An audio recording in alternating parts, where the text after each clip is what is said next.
Hare Krishna, dear devotees, and pranams, Jai Shri Prabhupada. Thank you, Ritesh Prabhu. Hari Hari Bol to Ritesh Prabhu and Meenakshi Mohini Devidasi for leading us through chanting. Thank you for your wonderful service. Om Jnanatimirandasya Jnananjana Shalakaya Chakshurunmilitam Yena Tasmai Shri Guruve Namaha. Nama Om Vishnupadaya Krishna Prishtaya Bhutale Srimate Bhaktivedanta Swaminiti Namine Namaste Saraswate Deve Gauravani Pracharine Nirvishesha Shunyavadi Paschatadeshatarine Jai Shri Krishna Chaitanya Prabhu Nityananda Shri Advaita Gadadhar Shivasadi Gaur Bhaktaranda Hare Krishna, Krishna Krishna, Hare Hare, Hare Rama, Rama Rama, Hare Hare, Hare Krishna. Okay, so we're continuing with our prayers, Vaishnava Bhajan for this week. Sarvasvatomar Charani Sampiya. Whatever I have, everything I'm offering at your lotus feet. That's the bhajan by Srila Bhaktivinoda Thakur. So I'll sing again and we'll read the translation. Sarvasvatomar Charani Sampiya Purichito Maraghari Sarvasvatomar Charani Sampiya Purichito Maraghari Tumi to Thakur Tomara Kukur Tumi to Thakur Tomara Kukur Boliya Jana Ho More Bandhiya Nikate Amare Palibe Ruhiva Tomara Dvare Pratipajane Re Asite Nadibo Rakhibo Gardera Pare Tava Nija Jana Prasad Seviya Uchishta Rakhi Baja Hamara Bhojan Paramanande Pratidin Habita Posiya Shuiya Tumara Charana Chintibo Satatami Nachite Nikate Jaibo Jakho Nadaki Betumi Nijera Poshana Kabhu Nabhavibo Rohibo Bhavira Bhore Bhakati Vinoda Tomare Palaka Buliya Varana Kore Vinoda Sevaka Tomare Palaka Buliya Varana Kore Hare Krishna Krishna Krishna Hare Hare Hare Rama Rama Rama Hare Hare. Srila Bhaktivinoda Thakur Mahasaya ki jai, Shri Sharanagati ki jai, Jagadguru Srila Prabhupada ki jai. Anybody would like to take up service of reading translation?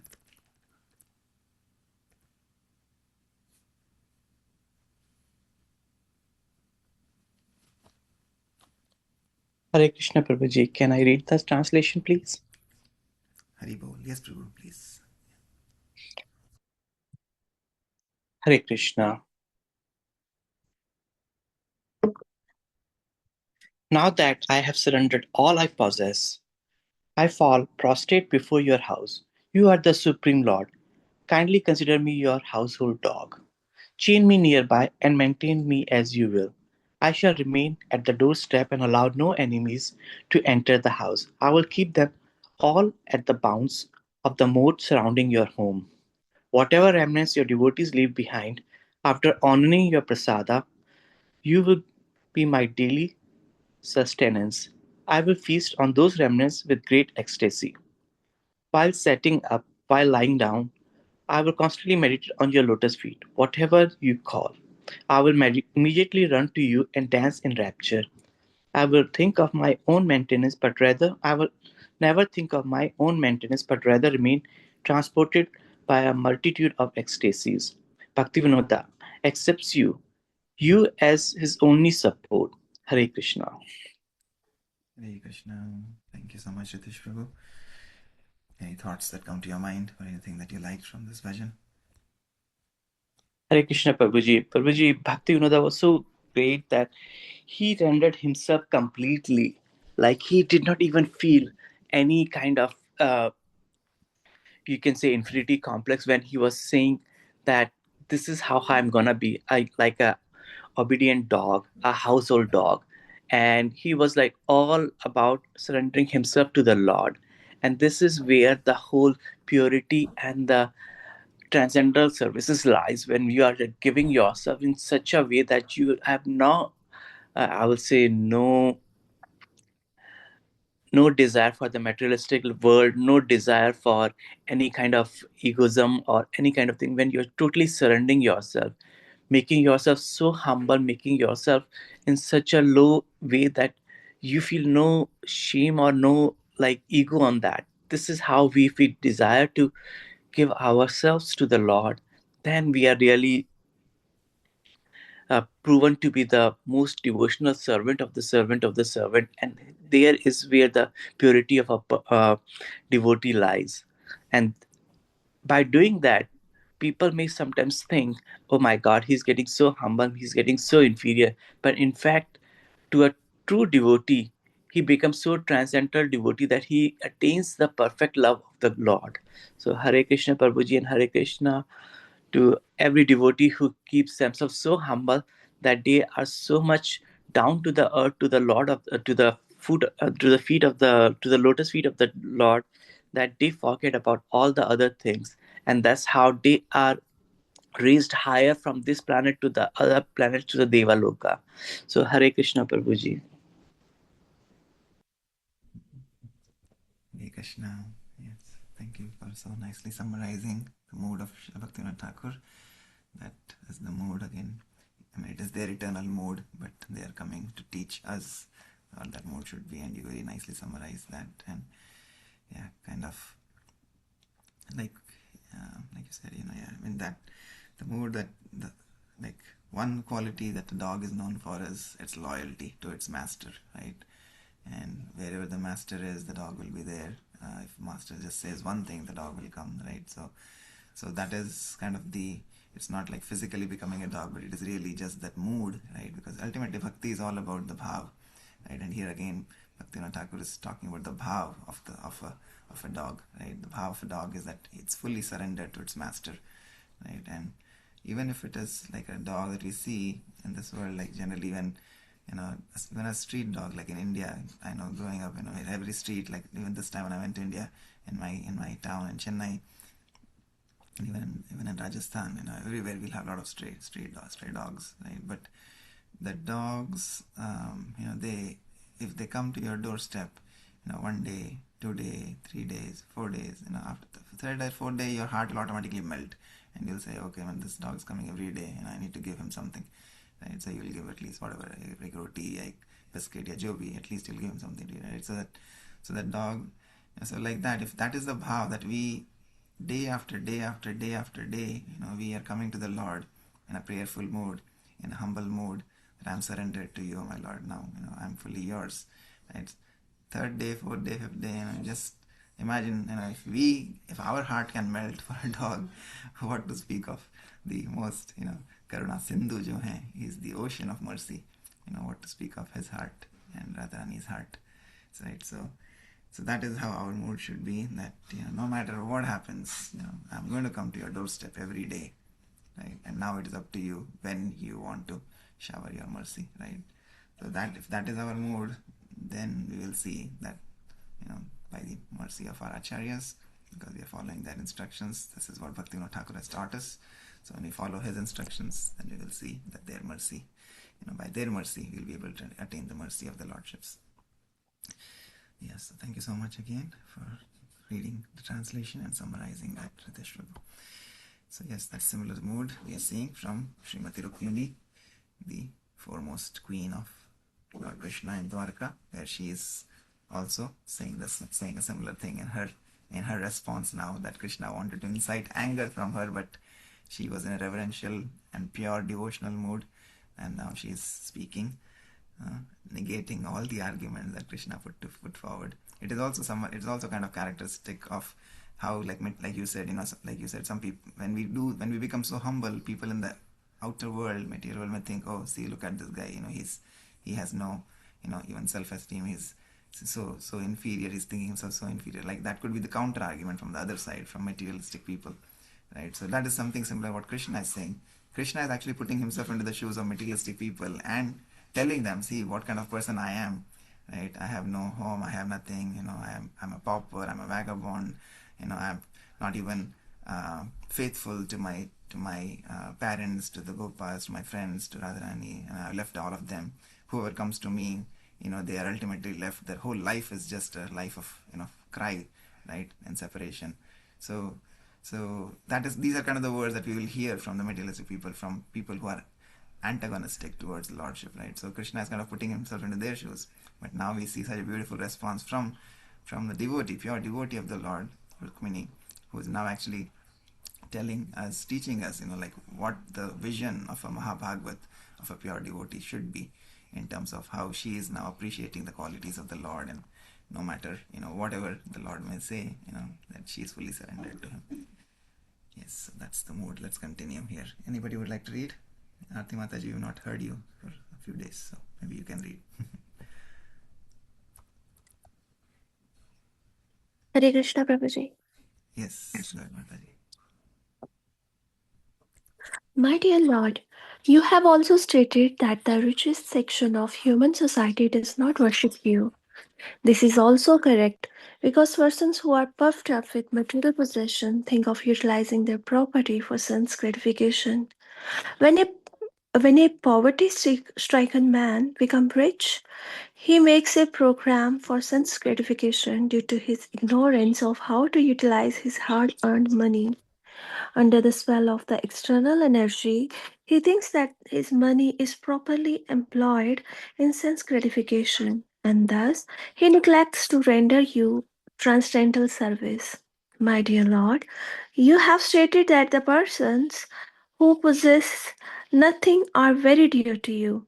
Renouncing everything, your devotee wants to possess you only.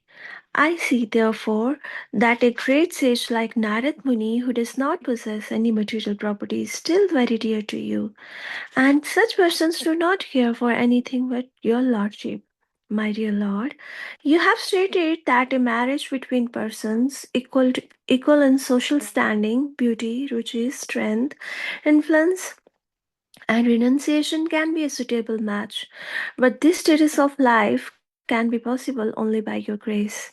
You are the supreme perfectional source of all opulences.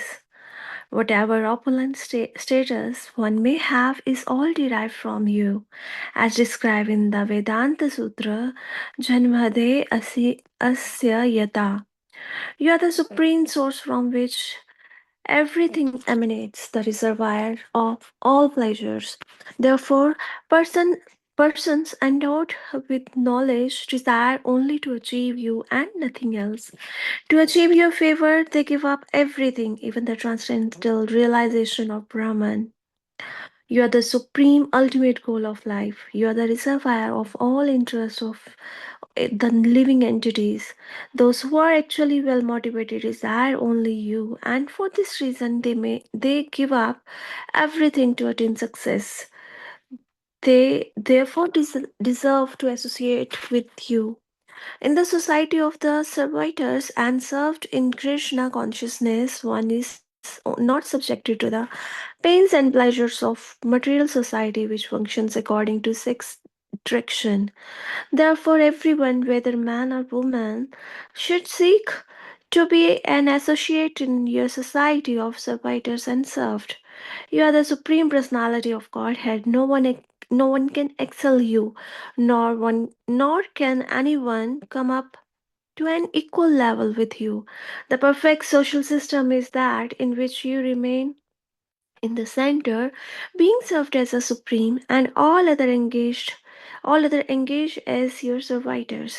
In such a perfectly constructed society, everyone can remain eternally happy and blissful. My dear Lord, You have stated that only the beggars praise your glories, and that is also perfectly correct. But who are those beggars? Those beggars are all exalted devotees, liberated personalities, and those in the renounced order of life.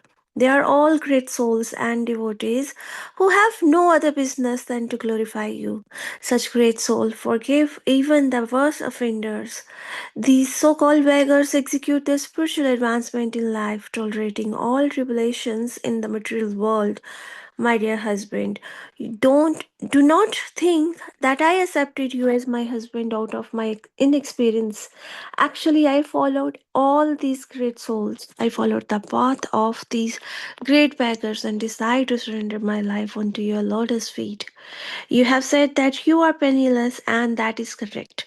For you distribute yourself completely to these great souls and devotees. Knowing this fact perfectly well, I rejected even such great personalities as Lord Brahma and King Indra. My lord, the great time factor acts under your directions only. The time factor is so great and powerful that within moments it can affect devastation anywhere within the creation. Considering all these factors, I thought Jarasandh, Shishupal, and similar princes who wanted to marry me to be no more important than ordinary insects. My dear all powerful son of Vasudev, your statement that you have taken shelter within the water of ocean out of fear of all the great princes is quite unsuitable quite unsuitable. For my experience with you contradicts this. I have actually seen that you kidnapped me forcibly in the presence of all these princes at the time of my marriage ceremony simply by giving a jerk to the string of your bow. You very easily drove the other way and kindly gave me shelter at your feet. I still remember vividly how you kidnapped me in the same way that a lion forcibly takes its share of hunted booty, driving away all small animals within the twinkling of an eye. My dear lotus-eyed Lord, I cannot understand your statement that women and other persons who have taken shelter under your lotus feet pass their days only in bereavement. From the history of the world, we can see that princes like Angha, Prithu, Bharata, Yayati, and Gaya were all great emperors of the world, and there were no competitors to their exalted position. But in order to achieve the favor of your lotus feet, they renounced their exalted positions and entered the forest to practice penances and austerities. When they voluntarily accepted such a position, accepting your lotus feet as all in all, does it mean they were in lamentation and bereavement? My dear Lord, you have advised me that I can still select another from the princely order and divorce myself from your companionship. But, my dear Lord, it is perfectly well known to me that you are the reservoir of all good qualities. Great saintly persons like Narad Muni are always engaged simply in glorifying your transcendental characteristics. Someone who simply takes shelter of such a saintly person immediately becomes freed from all material contamination. And when he comes in direct contact with your service, the goddess of fortune agrees to bestow all her blessings. Under the circumstances, what woman who has once heard of your glories from authoritative sources and has somehow or other relished the nectarian fragrance of your lotus feet would be foolish enough to agree to marry someone of this material world who is always afraid of death, disease, old age, and rebirth. I have therefore accepted your lotus feet not without consideration, but after mature and deliberate decision. My dear Lord, you are the master of three worlds. You can fulfill all the desire of all your devotees in this world and the next because you are the supreme soul of everyone. I have therefore selected you as my husband considering you to be the only fit personality. You may throw me in any species of life according to the reaction of my fruitive activities, and I haven't the least concern for this. My only ambition is that I may always remain fast to your lotus feet, for you can deliver your devotees from illusory material existence and or always prepare to distribute myself to yourself to your devotees. My dear Lord, you have advised me to select one of the princes, such as Shishupal, Jarasan, or Dantavarka, but what is their position in this world? They are always engaged in hard labor to maintain their household life, just like bulls working hard day and night with an oil pressing machine. They are compared to asses, beasts of burden. They are always dishonored like dogs, and they are miserably like cats. They have sold themselves like slaves to their wives. Any unfortunate woman who has never heard of your glories may accept such a man as her husband, but a woman who has learned about you that you are praised not only in this world but in the halls of the great demigods like Lord Brahma and Lord Shiva will not accept anyone beside you as her husband. A man within this material world is just a dead body. In fact, superficially, the living entity is covered by this body, which is nothing but a bag of skin decorated with a beard and mustache, hairs on the body, nails on the fingers, and hairs on the head. Within this decorative bag are bunches of muscle, bundles of bones, and pools of blood, always mixed with stool, urine, mucus, bile, and polluted air, and enjoyed by different kinds of insects and germs.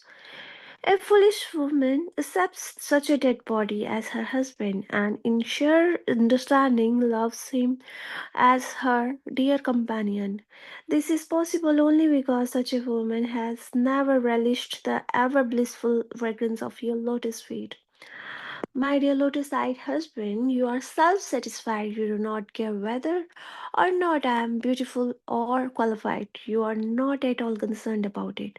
Therefore, your non attachment for me is not at all astonishing. It is quite natural. You cannot be attached to any woman, however exalted her position in beauty. Whether you are attached to me or not, may my devotion and attention be always engaged at your lotus feet. The material mode of passion is also your creation, so when you passionately glance upon me, I accept it as the greatest boon of my life. I am ambitious only for such auspicious moments. After hearing Rukmani's statement and her clarification of each and every word he had used to arouse her anger of love toward him, Krishna addressed Rukmani as follows: My dear chaste wife, my dear princess, I expected such an explanation from you, and only for this purpose did I speak all those joking words so that you might be treated of the real point of view. Now my purpose has been served. The wonderful explanation you have given of my every word is completely factual and approved by me. O most beautiful Rukmani, you are my dearmost wife. I am greatly pleased to understand how much love you have for me. Please take it for granted that no matter what ambition and desire you might have, and no matter what you might expect from me, I am always at your service. And it is a fact also that my devotees, my dearmost friends and servitors, are always free from material contamination, even though they are not inclined to ask me for such liberation. My devotees never desire anything from me except to be engaged in my service, and yet because they are completely dependent upon me, even if they are found to ask something from me that is not material.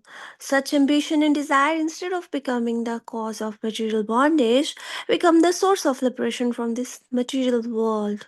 My dear chaste and pious wife, I have tested on the basis of strict chastity your love for your husband and you have passed the examination more successfully. I have purposely agitated you by speaking many words not applicable to your character, but I am surprised to see that not a pinch of your devotion to me have been deviated from its fixed position. My dear wife, I am the bestower of all benediction, even up to the standard of liberation from this material world. And it is I who can only who can stop the continuation of material existence and call one back home, back to Godhead. One whose devotion for me is adulterated worships me for some material benefit just to keep himself in the material world, in the world of material happiness, culminating in the pleasure of sex life. One who engages himself in severe penances and austerities just to attain this material happiness is certainly under illusion of my external energy. Person who are engaged in my devotional service simply for the purpose of material gain and sense gratification are certainly very foolish, for material happiness based on sex life is available in most abominable species of life, such as the hogs and dogs. No one should try to approach me for such happiness which is available, even if one is put into hellish condition of life. It is better, therefore, for persons who are simply after material happiness and not after me to remain in that hellish condition. Material contamination is so strong that everyone is working hard day and night for material happiness. The show of religion, austerity, penances, humanitarianism, philanthropy, politics, science, everything is aimed at realizing some material benefit. For the immediate success of material benefit, materialistic persons generally worship different demigods, and under the spell of material propensities, they sometimes take to the devotional service of the Lord. But sometimes it so happens that if a person sincerely serves the Lord and at the same time maintains material ambitions, the Lord very kindly removes the sources of material happiness, not finding any recourse in material happiness. The devotee then engages himself absolutely in pure devotional service. Lord Krishna continued, My dear West of Queens, I clearly understand that you have no material ambition. Your only purpose is to serve me, and you have long been engaged in unalloyed service. Exemplary and unalloyed devotional service not only can bestow upon the devotee liberation from this material world, but it also promote him to be the to the spiritual world, to be eternally engaged in my service. Person too much addicted to material happiness cannot render such service. Women whose heart are polluted and full of material desires devise various means of sense gratification while outwardly showing themselves to be great devotee. Yeah. We'll pause here, Mataji. Thank you. Thank you for reading. Yes, anything you want to share?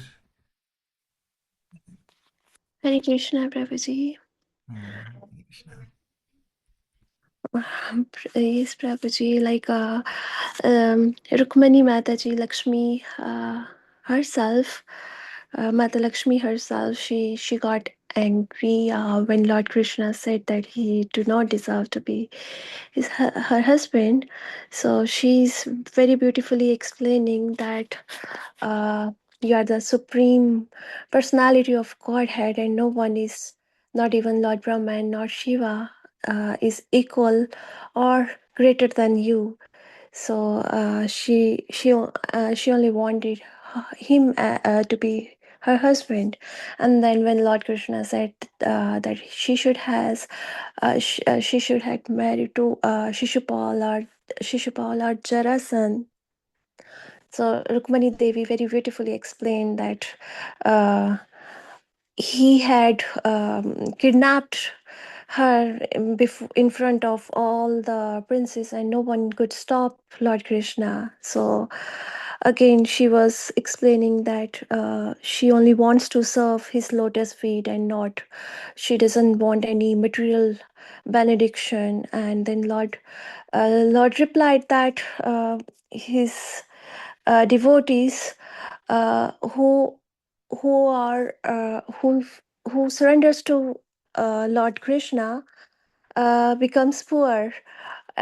He takes away all the material things, and so that the devotees can all surrender to him, to Lord Krishna.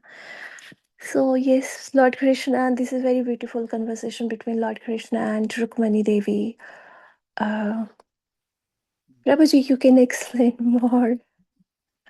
Yes, thank you so Hare much. Krishna. Your Hare Bol. your mood is also very simple and very humble, just like pure devotee, right? So yes, as you said rightly, yes, this conversation is so beautiful that, like I said at the beginning, I think just hearing this conversation gives us again like a sneak peek into what is the bhava, what is the mood in the heart of a pure devotee, right? So yeah, of Lakshmi Devi.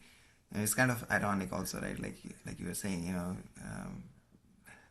Lord वो इसलिए तुमको चोर बोलते हैं ना, बचपन से चोरी करते हैं, वो सब चीज़ की चोरी करते हैं, माकन चोर तो है ही, उसके अलावा it is like he steels the hearts of his devotees, और हमें पता भी नहीं चलता कब चुरा लिया, right? So that is the expertise of the topmost thief who can steal the heart of his devotees without even the devotees knowing it, right? And they're fully surrendered. But yeah, Lakshmi Devi, Rukmini as Lakshmi Devi, is teaching us that she, who is the bestower of all wealth, is serving the Lord, right?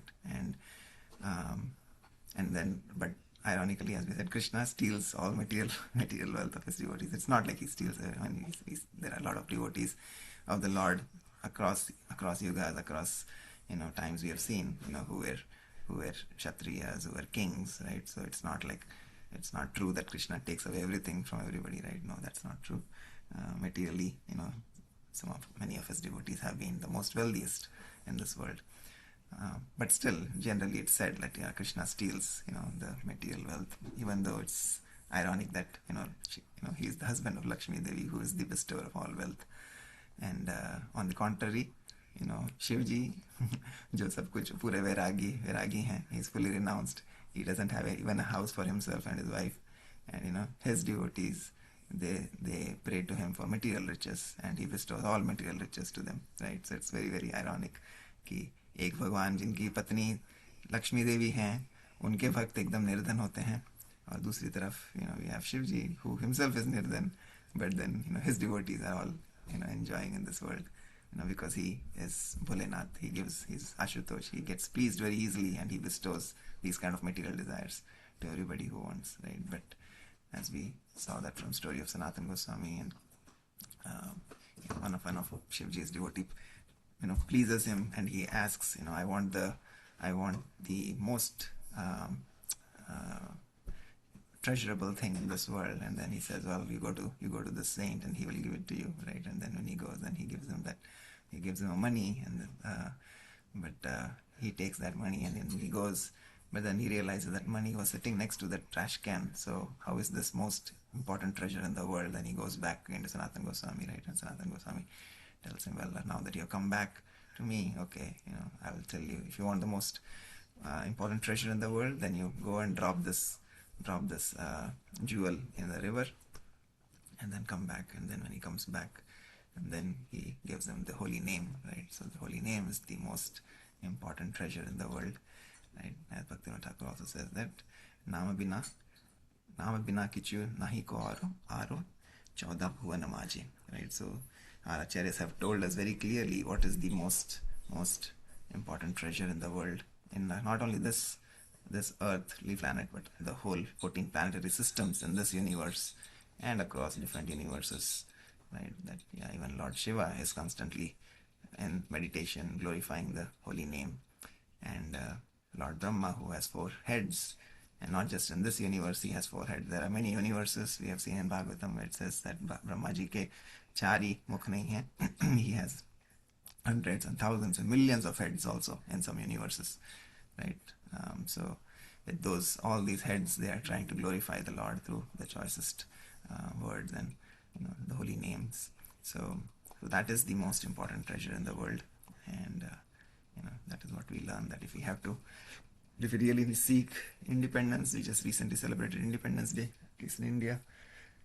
That is the true independence, as Lakshmi Devi is saying, is the independence from birth, death, old age, and disease. Right? We may have all kind of independence now today as nations, but do we really have independence from these miseries of life? Right? And also the klesha, adi deveka, adi bhautika, adhyatmik klesh. Nobody can say that they are independent from these. Right? So that is our true independence. If we seek the shelter of the lotus feet of the Lord, then we get, as he himself is saying, the side byproduct is liberation, right? So, but the devotee doesn't even want liberation. Like we also see in this world, like if somebody we love, what is one thing we need from them? We just need to be with them, right? Just being with them is the most important thing. We don't want anything from them. So इसलिए भगवान से हमें भगवान से कुछ मांगना नहीं है, भगवान से भगवान को ही मांग लेना है. So that way, we are always with the Lord in pure love and devotion. So yeah, very, very beautiful conversation, and yeah, lot for me to learn and imbibe in my life. Thank you, Aarti Mataji, again for the beautiful reading. Anybody else would like to say or share anything?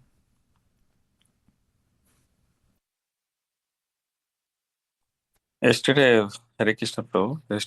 we are going through one of the Gita chapter in the evening reading, 8 to 8:30. Always we attend that reading, me and Pravakar and Sangeeta Mataji. So one of the good thing we learned in that sloka is, just wanted to share, give a minute, I noted down, 13.30. Like prakritya cha karmani kriyamanani sarvashah ye pasanti tathatmanam akartraram sa pasyati. That is, one who can see that all activities are performed by the body, which is created of material nature, and sees that the self does nothing, actually see. So here I am just relating to this today's reading by Aarti Mataji, our humble devotee. So I'm relating that the body feed, mind feed, soul feed is important, but since we are in the material nature, always we are more focused on the body feed and mind feed rather than soul feed. So that's why when you say, like, we always ask God the material things, God always gives without any hesitation, especially Lord Shiva.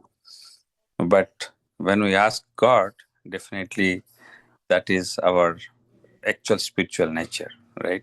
So that to reach to that level, yes, we have to do a lot of practices, but sometimes we deviate from our this particular spiritual nature. We always get into that practice of body feeding and mind feeding, right? So this spiritual intelligence, what we are reading and learning, that will help us to grow in our spiritual path. So that's what I wanted to share. Yes. Thank you, Prabhu. Anybody else would like to say anything?